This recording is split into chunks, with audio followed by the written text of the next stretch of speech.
Salut, salut! Alors, j'ai trouvé un cobaye, le voilà. Non, je rigole. C'est pour vous montrer un petit peu. Alors, je reprends un petit peu ce que vous m'avez dit. Donc là, l'objectif, ça va être de donner une sensation immédiate. Alors, j'ai choisi par ordre en fait de sondage de ce que vous m'avez dit. On va travailler, je pense, dans un premier temps sur l'épaule. Je vois qu'il y a pas mal de choses qui sont sur l'épaule, l'omoplate, c'est une articulation complexe.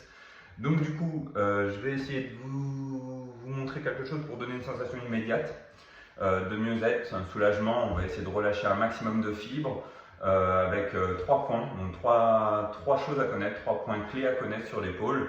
Peut-être qu'il y en a qui connaissent, mais l'idée ça va vraiment être de bien situer pour aller vite dans un relâchement quasi systématique. Je vais vous montrer aussi une petite logique de déverrouillage. Donc en fait, il faut comprendre le principe. Donc on a différentes fibres musculaires, tendineuses, nerveuses, structurelles. Là, on ne va pas rentrer trop dans le structurel, mais on va quand même faire une introduction de façon à ce que vous puissiez sentir le châssis, entre guillemets, la structure bouger un petit peu pour pouvoir libérer les tissus sous-jacents. Donc le bras, écoutez, on va voir pour une douleur persistante, type tension, type peut-être tendinite aussi, travail de la coiffe des rotateurs. Donc on va voir un premier geste. Le premier geste, ça va être un point sous-clavier, sous-claviculaire. Donc ce geste, c'est simple, vous avez la clavicule qui est ici, et bien c'est au niveau du petit pec. Voilà. On vient essayer de le repérer, donc le pectoral qui vient, donc on imagine bien le pectoral qui vient là, et le petit pec qui est ici. On va le travailler, donc, je regarde ce que vous m'avez mis. Voilà. Donc là, l'idée c'est de bien repérer le point, comme je vous ai dit. On va aller chercher, on peut le travailler de différentes façons. On va le travailler un petit peu avec le pouce, de façon à libérer justement toute la tension. On travaille aussi sur les fascias, on vient les redonner un petit peu de mobilité. Grâce à ce point, un petit point entre guillemets magique. Après, on va travailler sur l'omoplate. L'omoplate, on va la travailler en mobilisation pour pouvoir un peu libérer la structure. Donc, je vais vous montrer une façon. Donc, on peut prendre l'omoplate. Il y a plein de façons de la travailler, mais je vais vous en montrer une plutôt simple, de façon à ce que vous puissiez le refaire chez vous. Enfin, on va avoir sur de la vibration, un travail un peu plus musculaire pour libérer tout ce qui va être toxine.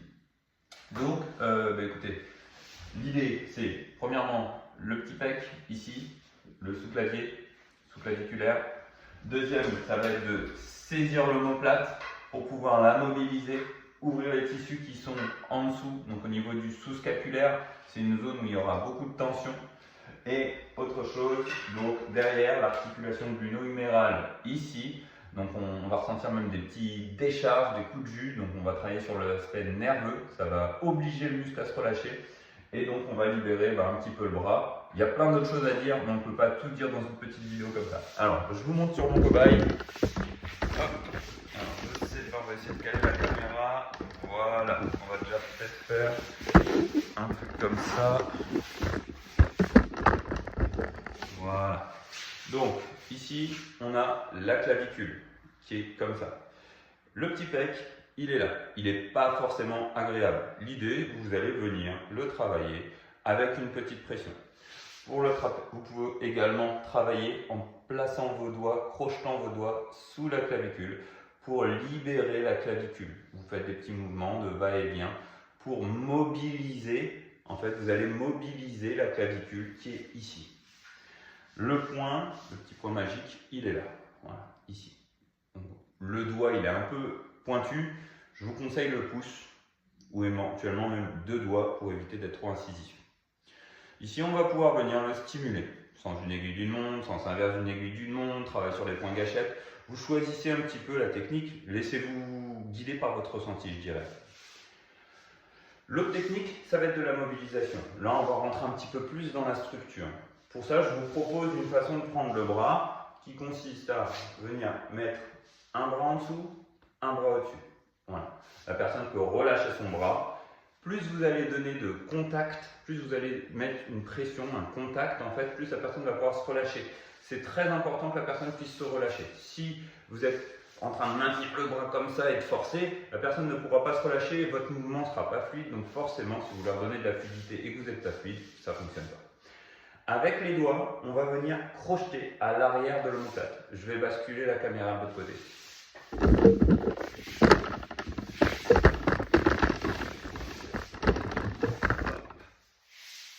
Je reprends le bras.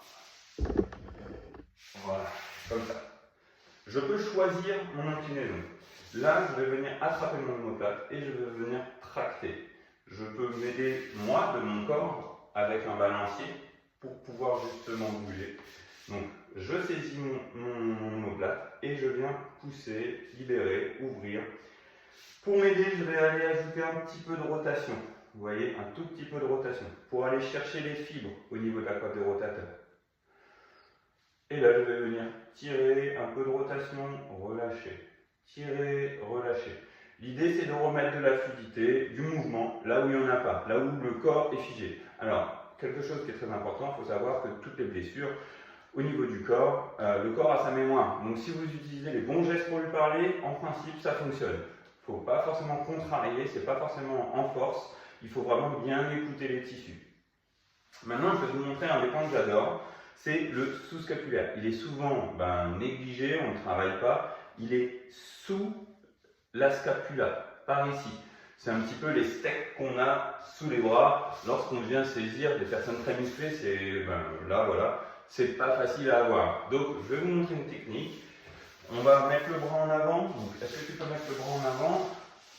Et là, avec la pointe de mes doigts, je vais venir sous mon sous-scapulaire. Laisse tomber ton bras, voilà.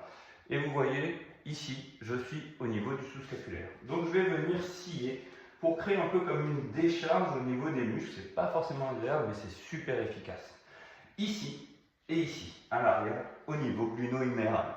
On va mettre de la vibration. L'idée, c'est d'aller amener un maximum de vibration pour restimuler, pour refaire vibrer, pour amener en fait de l'énergie, réactiver le corps.